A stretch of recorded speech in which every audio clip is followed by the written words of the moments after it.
টাঙ্গাইলের দেলদুয়ার উপজেলার হেরেন্দ্রপাড়া গ্রাম, যেখানে একটি ছোট ছাপড়া ঘরে শুরু হয়েছিল ব্রাশ তৈরির যাত্রা। 50 বছর আগে আব্দুল মান্নানের হাত ধরে গড়ে ওঠে এই শিল্প। তখন কেউ ভাবতেও পারেনি এটি একদিন 250টি পরিবারের জীবনের চাকা ঘুরিয়ে দেবে। ঘরে ঘরে এখন চলছে ব্রাশ তৈরি, কাঠের বেলুন আর চুড়ির আলনা তৈরির কাজ। যারা একসময় বেকারত্বের অভিশাপে কাতর ছিলেন, তারাই আজ হয়েছেন স্বাবলম্বী। মুখে ফিরেছে হাসি, পরিবারে ফিরেছে স্বস্তি। 10 বছর ধরে কাজ করি আমরা এই জায়গায়। তারপরে মেলা কিছু বানাই, বেলুন টেলুন, কাঁচিলাচারি, ঘিরাটিরে অনেক কিছুই আছে। আমাদের এটা চাহিদা একটু ভালোই, কিন্তু এখন ব্যবসা বাণিজ্য ড্যাম, এটা চকবাজারে সেল হয়, সিলেটে যায়। এক একটি ব্রাশ তৈরিতে লাভ হয় মাত্র 18 টাকা। দিনে গড়ে তৈরি হয় 300টি ব্রাশ।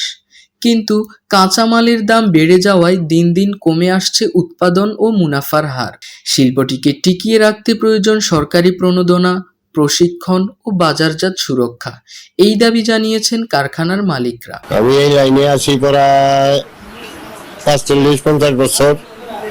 এই লাইনে সেই কুটির শিল্প কাজ আমরা করি, আগে করতাম, ভালো ছিল। ওখানে কাম কাজ, জিনিসের দাম বেড়ে যাওয়া, কাম কাজ এরকম হয় না। এই অবস্থায় আছি কি চলে কিছু কোনো রকম। বাজারে মাল আসা, আমাদের মালের মান কমে গেছে। সরকারি কোনো সহযোগিতা পাই না। সরকারি কিছু অনুদান পাইলে আমরা নিজেরা সরাসরি এটা মার্কেট দিতে পারবো। আর আমাদের এখানে আর্থিক, ওনারা যদি আমাদের সাথে যোগাযোগ করে, ট্রেনিং, উদ্যোক্তা উন্নয়ন ট্রেনিং নেয়, এখানে নিবন্ধন করে, তাহলে আমরা ওনাদের প্রজেক্ট পরিদর্শন করে যদি আমাদের সন্তোষজনক মনে হয়, তাহলে আমরা ওনাদেরকে প্রণোদনা ঋণ, বেসিক সহজ শর্তে আমরা দিয়ে থাকি। আর আমাদের নিজস্ব একটা ঋণ তহবিল আছে, এটাও নিতে পারি আমরা। মৌমাছি পালন করলে সেই ঋণও আমরা দিই। এইভাবে উদ্যোক্তাদের আমরা সার্বিক সহযোগিতা প্রদান করে থাকি। যথাযথ পৃষ্ঠপোষকতা পেলে আরও ঘুরে দাঁড়াতে পারে টাঙ্গাইলের ব্রাশ শিল্প। আর আবারও হাসবে এই এলাকার 250টি পরিবার, বাঁচিয়ে রাখবে এই শিল্পটিকে।